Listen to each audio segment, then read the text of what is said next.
Hello, this is the second lecture on chapter 6, and it's going to cover 4 vowel sounds.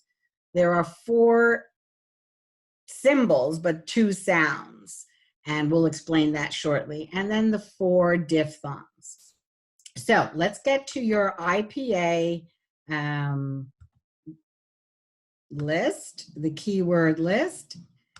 So last lecture, we went over E, I, A, A. We skipped over the next 4 and we went into oo, o, ah. And now we're going to go back to those 4. So this one looks like a 3 with a little R on top. I know you probably can't see it very well, but when I pull up the keyboard, you may see it better. So here are 2 symbols that represent our sound. We have 2 symbols because we have one that is called stressed. We call it stressed. You know it as where the accent is in the word. The only reason we don't use that is because we have a clear definition of the word accent. So these 2 symbols both are One represents the stressed sound, and I'm just going to write that here.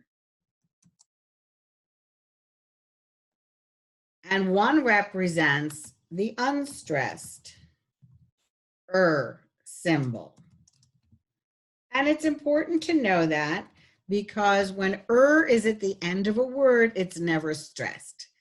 We don't say water, it's water. Again, it's a little bit reduced, but not whata. So for our purposes, we need to know what the stressed symbol is. And it is most often in initial position where the stress is in the word earth. If it's a 1-syllable word, the stress has to be on the vowel sound, so it's earth. And again, in a 1-syllable word, it has to be stressed, so it would be this stressed symbol.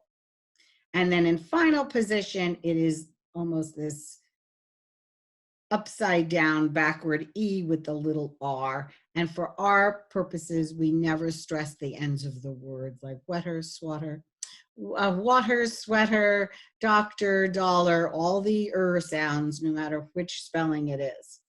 Yes, we have like in yesterday, in 3-syllable words, where the would be unstressed, but I'm not going to have you responsible for that. So you can actually hear the difference if I put yesterday. You don't say yesterday I went, it's yesterday. It's unstressed. So let's just take a look at our keyboard. And oops, I forgot we're working on the stressed earth and third. So I'm going to share my screen with my keyboard. Okay, so initial position, we have you can see the is a little clearer here, it's an R. And we have, and it gives us earth. And then in medial position, we have, and then the and gives us third. So in your book, I'm on page 165. And I'm going to go through some of the words there. And we have and gives us, I can earn money. I can put you in an urn once you've deceased. Then I have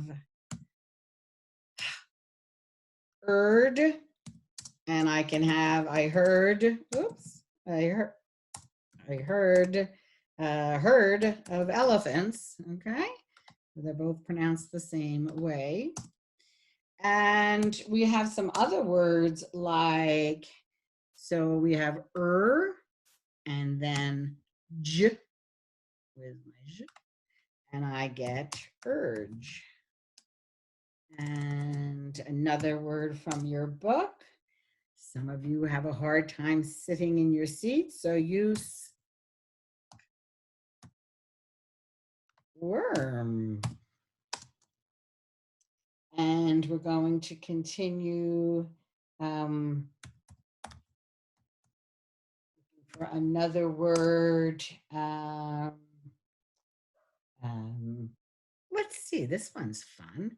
We know earth, then we have blah, and they can't be both stressed. So here's your earthworm.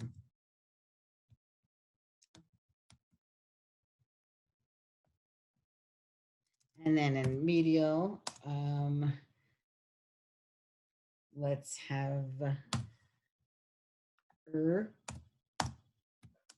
dirty. And we'll do one more. Let's see, some of us live in an urban environment. And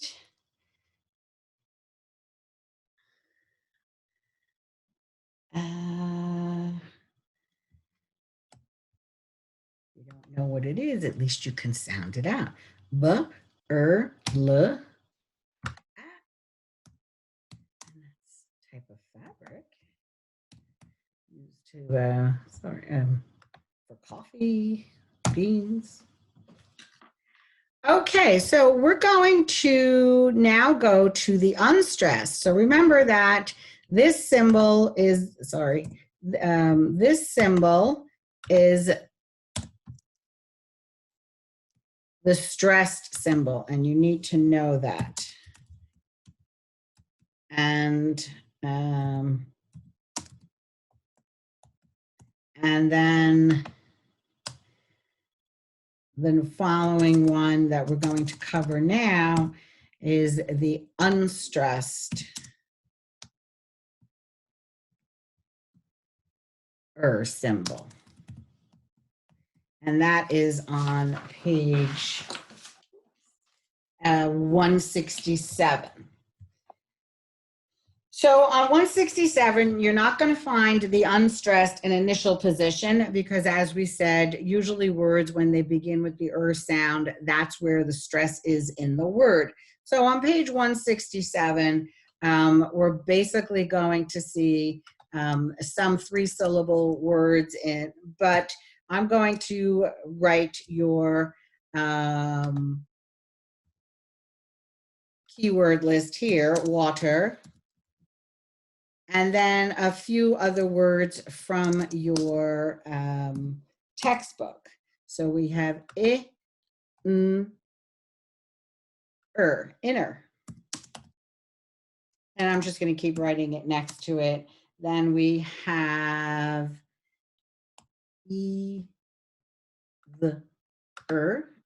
so either, and you can pronounce it as either. It is what we call an allophone. We have two, which means two correct pronunciations, but never regional. So it's either, neither, neither. It's usually a British pronunciation and an American. And then we have dollar. Okay. So you do need to know both of these symbols, which one is stressed, which one is unstressed. And for our purposes, we use the unstressed one in final position for all the spellings of And you could find that more on page 167.